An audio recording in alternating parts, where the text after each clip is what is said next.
If you haven't seen Steven Spielberg's film AI, I want you to.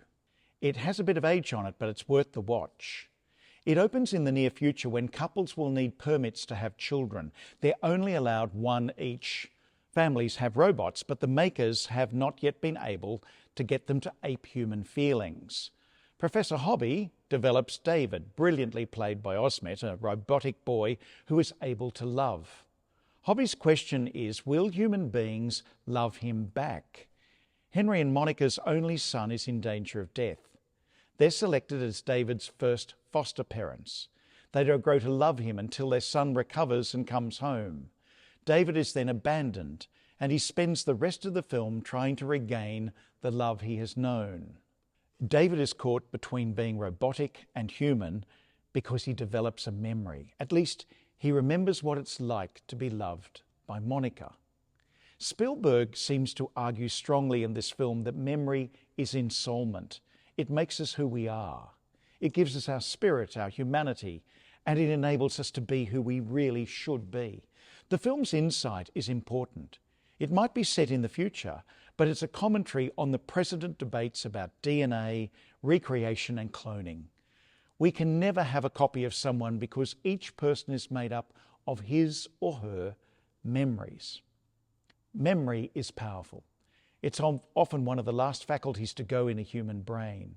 It can be so strong that decades after an event, people can recall an experience as though it were yesterday. The recollection can also bring back strong feelings, which makes us laugh at the pleasure or weep over an unhealed hurt.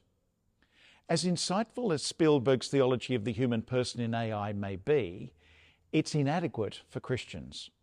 We all know people who have limited or no memory, and some, tragically, who since birth are unable to communicate for whatever reason. For Steven Spielberg, these people could be less human than we are. But for Christians, it doesn't matter if we remember or not. Our soul or spirit is that which is able to be in God's memory. We are privileged to know that God remembers us. In today's gospel, the good thief on the cross simply asks Jesus to remember me. And Jesus tells him that being remembered by God is paradise. It's a wonderful way to understand the kingship of Christ. We know that Christ our King is not about earthly power, land, buildings, riches, or might. We know Jesus' kingship is not about lording it over others or making us frightened of his compassionate judgment.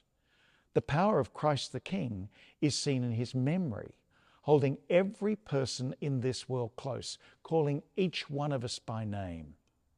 What a feast day! The final day of the church's year is when we remember the saving memory of God.